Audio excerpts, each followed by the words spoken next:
Instituto Vida para Todos inaugura um serviço para apoiar aqueles que desejam extrair vida e encargo principal das mensagens do alimento diário.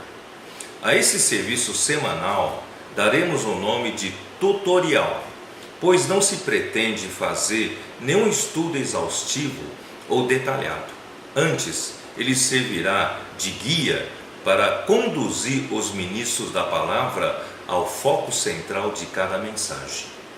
Vamos iniciar o Alimento Diário, série Gálatas Afiliação, volume 1, a obra do apóstolo, evangelizar. Autor, Dong Yu Lan. Mensagem 1, o autor, Paulo. Leitura da Bíblia, Gálatas 1, versículos 1 e 2.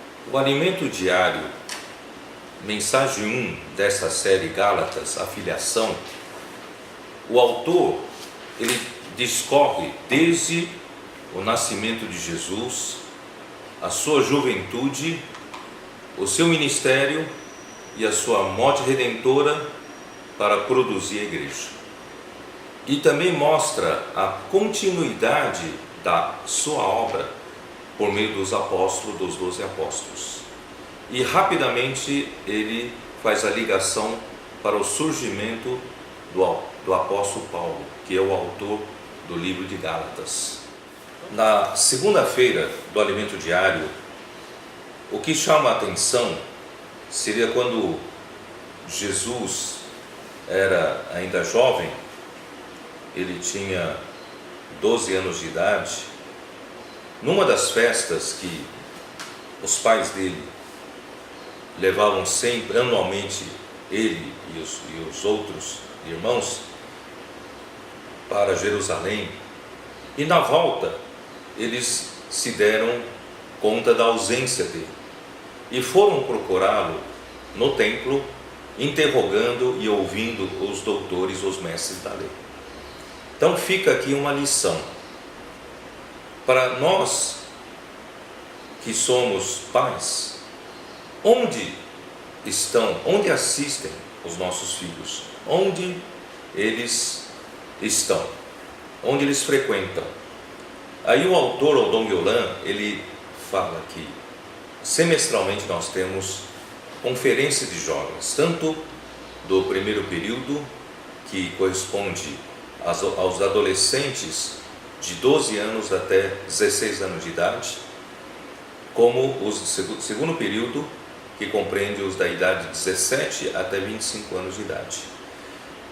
As conferências são realizadas na Estância Árvore da Vida.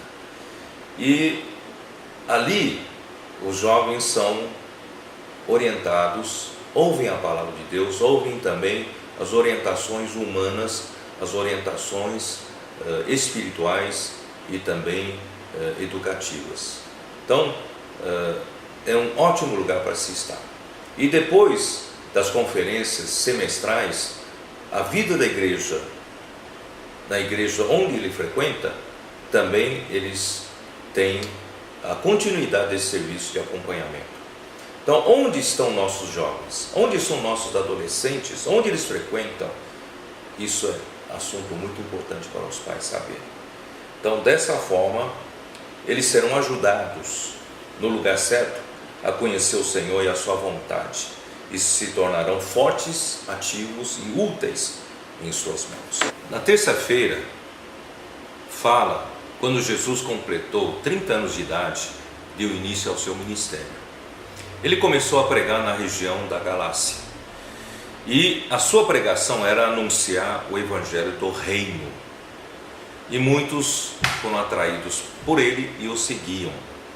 Entre os seus seguidores, ele escolheu 12 discípulos que mais tarde ele os denominou de apóstolos. São 12 apóstolos que ele também enviou para pregar o evangelho do reino.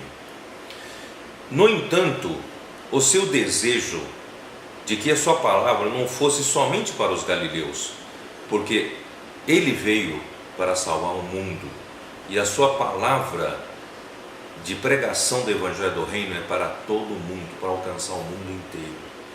Portanto, Jesus quando ele morreu, ele ressuscitou, ele voltou aos seus, apareceu aos seus discípulos por 40 dias. E aqui está registrado, isso está registrado em Atos capítulo 1, no versículo 3, que diz: a estes também, depois de ter padecido, se apresentou vivo com muitas provas incontestáveis, aparecendo-lhes durante 40 dias e falando das coisas concernentes ao reino de Deus. É isso que eu queria chamar um pouco de atenção. O reino de Deus sempre foi o foco das pregações de Jesus.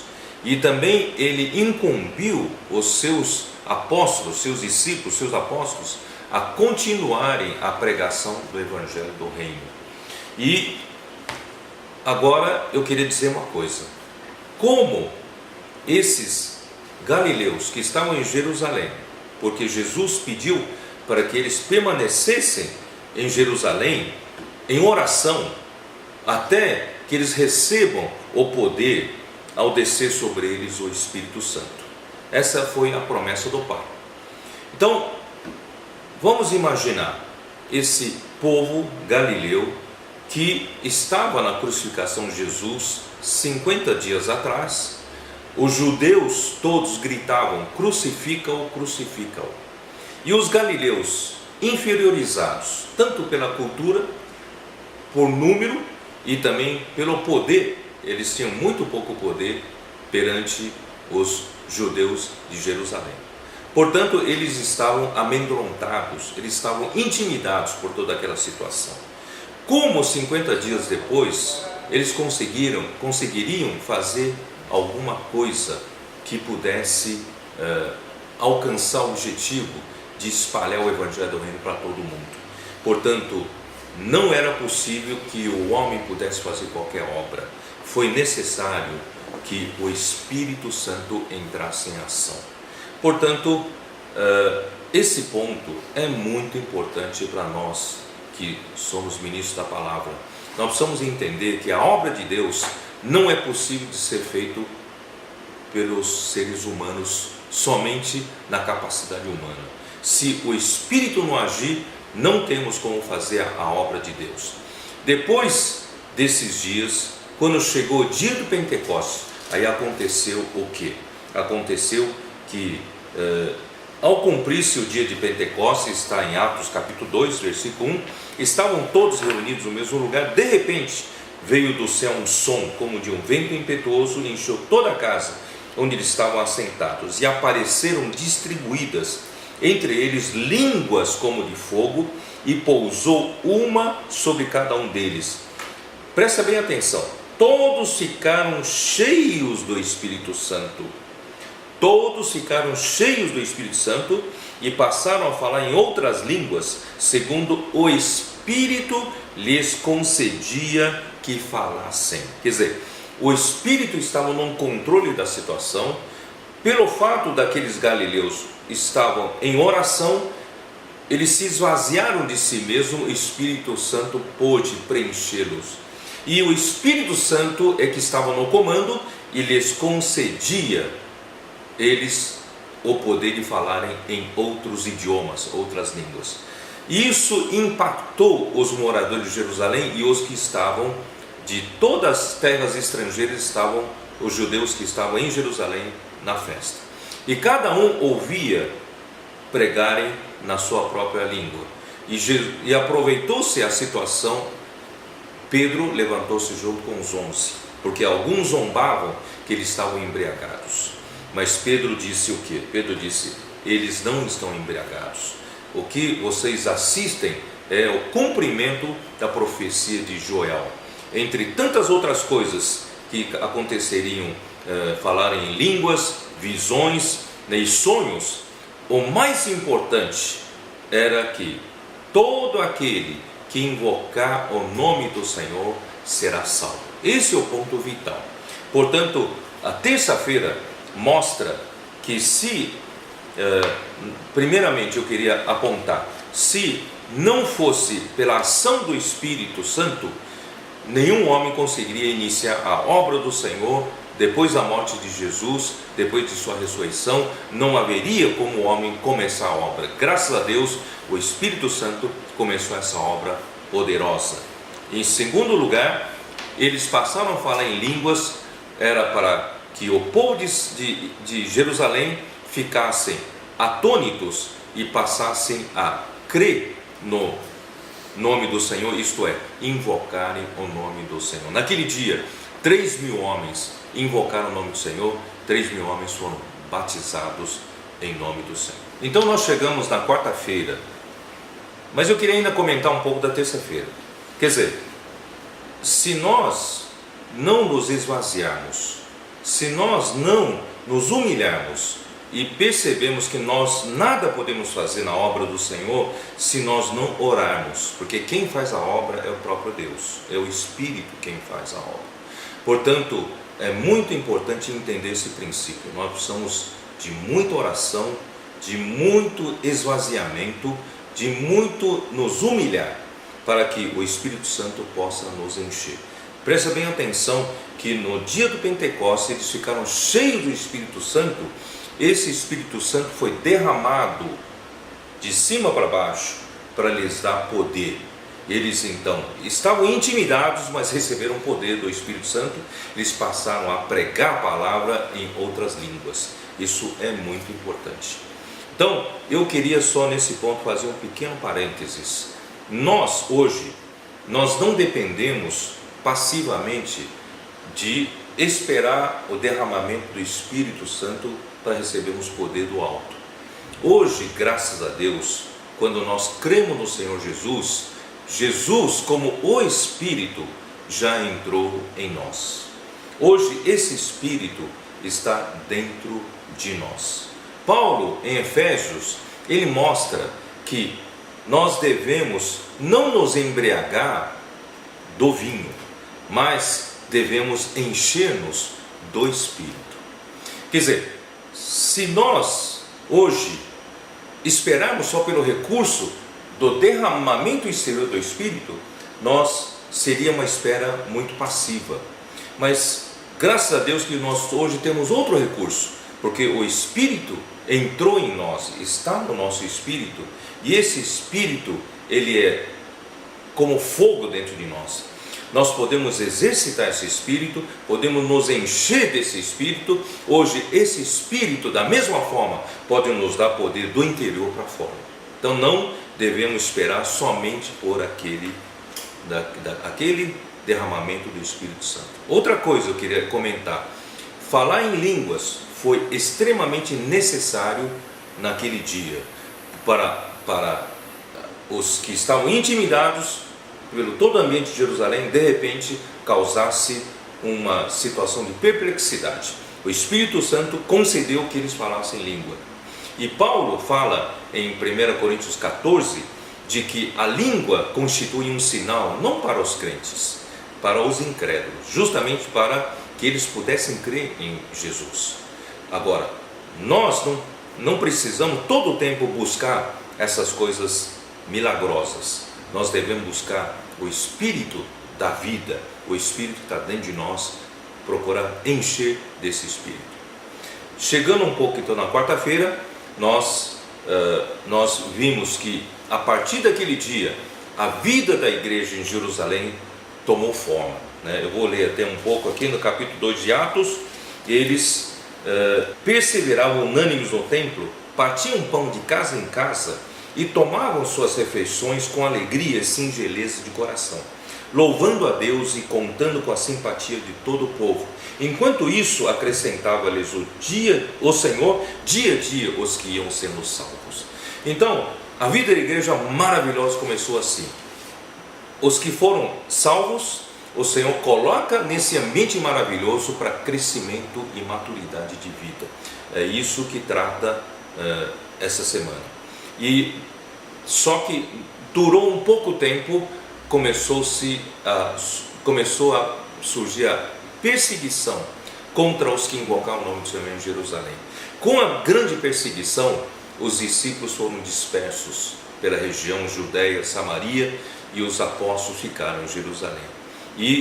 Mas não não contentes de ter espalhado os discípulos de Jerusalém, Paulo pegou a autorização, pediu autorização para perseguir os que invocavam o nome do Senhor também em Damasco. Por quê? Porque já havia sido martirizado o Estevão, e Paulo, tinha por nome Saulo, ele guardava as vestes daqueles que apedrejaram a Estevão. E foi assim que Saulo se dirigiu para Damasco para prender os que invocavam o nome do Senhor. Agora chegamos na quinta-feira. Quinta-feira é o chamamento de Paulo no caminho para Damasco. E Atos 9 registra, enquanto Saulo, que tinha autorização para prender os que invocavam o nome do Senhor em Damasco, se dirigia a Damasco, no meio do caminho, na estrada, subitamente uma luz do céu brilhou ao seu redor. E ele caiu por terra e ouviu uma voz que lhe dizia: Saulo, Saulo, por que me persegues? Ele perguntou: quem és tu, Senhor? E a resposta foi: eu sou Jesus a quem tu persegues. Então, a grande lição que aprendemos é que Saulo nunca perseguiu pessoalmente a Jesus, mas ele perseguiu os que invocavam o nome de Jesus. Isto quer dizer que aqueles que invocavam o nome do Senhor Jesus, Jesus estava neles, Jesus era um com eles. Portanto, todos nós que invocamos o nome do Senhor, Jesus é um conosco, somos unidos a Jesus por meio do invocar o nome do Senhor. Então, nesse momento, Deus apareceu a Ananias, um membro da igreja em Damasco, para ir até Saulo, porque o Saulo foi ordenado entrar na cidade de Damasco. E Ananias, amedrontado, e o Espírito lhe disse: não temas, porque esse é para mim um vaso escolhido, né? Não é isso que fala assim? Esse é para mim um vaso escolhido para levar o meu nome perante os gentios e reis, e bem como perante os filhos de Israel. E Paulo foi batizado, invocando o nome do Senhor. Olha só, né? Aquele que perseguia os que invocavam o nome do Senhor foi batizado, invocando o nome do Senhor. E mais uma coisa que Paulo tinha que fazer, porque todas as suas, tudo que ele aprendeu aos pés de Gamaliel era a tradição dos judeus, a lei mosaica, e ele não conhecia nada do ministério da nova aliança. Então ele foi conduzido até a região da Arábia para poder receber uma visão celestial, para ele saber, afinal de contas, do que se trata, né, a economia de Deus no Novo Testamento. E ele ouviu palavras inefáveis, isso está registrado em 2 Coríntios 12, versículo 4.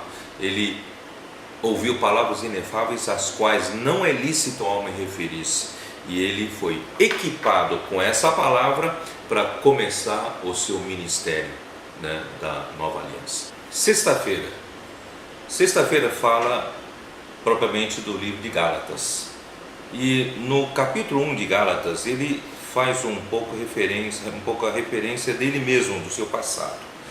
Aqui no versículo 13, Paulo diz assim: porque ouvistes qual foi o meu proceder outrora no judaísmo, como sobremaneira perseguia eu a igreja de Deus e a devastava. E na minha nação, quanto ao judaísmo, avantajava-me a muitos da minha idade, sendo extremamente zeloso das tradições de meus pais. Então Paulo tinha esse passado extremamente zeloso pelo judaísmo, mas Deus o escolheu para conhecer a sua vontade e lhe deu a revelação de Jesus Cristo. E o principal tema do livro de Gálatas é a filiação. E a filiação é bem ilustrada aqui no capítulo 4 de Gálatas, onde fala que, no versículo 1 fala assim: digo, pois, que durante o tempo em que o herdeiro é menor, em nada difere do escravo, posto que é ele Senhor de tudo. Quer dizer, quando nós cremos no Senhor Jesus, nós ganhamos o status de filho de Deus, pois Jesus Cristo morreu por nós na cruz, derramou seu sangue para perdão dos nossos pecados, para a nossa redenção. Mas o principal de tudo isso é que Deus dispensou a sua vida para dentro daqueles que creram em Jesus. Então nós nascemos de novo, nós nascemos do Espírito, nós nos tornamos verdadeiramente filhos de Deus. Todavia, esse título de filho de Deus ainda não é suficiente. Nós ainda somos filhos pequenos, filhos crianças, e essa vida que Deus nos deu precisa crescer em nós. Portanto, Gálatas 4 fala: quando nós nascemos de Deus, nós nos tornamos herdeiro de Deus. Todavia, enquanto um herdeiro, um filho, é de menor de idade, ele não pode ainda herdar as coisas do pai. Portanto, não há diferença entre ele e um escravo da casa, mesmo que ele tenha um status de senhor herdeiro de todas as coisas. Portanto, se nós recebemos a vida de Deus, isso não significa que nós estamos prontos para receber a herança de Deus. Portanto, Deus deseja que nós cresçamos em vida. Quer dizer, essa vida que Deus nos deu quando nós cremos em Jesus, que está dentro de nós, ela precisa crescer, ela precisa ser cuidada, ela precisa ser alimentada, ela precisa ser educada, ela precisa atingir a maturidade. Então Deus nos colocou em um lugar para crescimento. Onde é esse lugar? É a vida da igreja. Então a vida da igreja é onde há tutores e curadores. É o que está escrito em Gálatas capítulo 4, versículo 2. Mas está sob tutores e curadores até o tempo predeterminado pelo Pai. Quer dizer, até a maturidade. No Brasil, a Constituição brasileira determina que a maioridade é 18 anos. Portanto, enquanto uma criança, ele não pode ainda receber a herança do pai. Ele precisa então, essa criança precisa crescer, precisa ser educado. Então, os curadores são os mordomos da casa de Deus, os servos da casa de Deus, os irmãos mais maduros que cuidam de nós, que cuidam de todos os aspectos para crescimento de vida, nos apacentam, né? Quando nós precisamos de alimento, eles nos dão alimento. Quando nós precisamos de algum tipo de cuidado por causa da vida, eles nos suprem. Por outro lado, na igreja também há tutores, há mestres que nos ensinam as verdades, que nos fazem conhecer a palavra de Deus, conhecer as verdades. E dessa forma, na vida da igreja, nós podemos crescer e amadurecer até atingir a maturidade para herdar toda a herança do Pai. Gálatas, o livro de Gálatas tem isso como o foco principal, que é a filiação. Nós não podemos permanecer como crianças, na infantilidade. Nós precisamos crescer em vida. Por isso, lá em Romanos capítulo 8,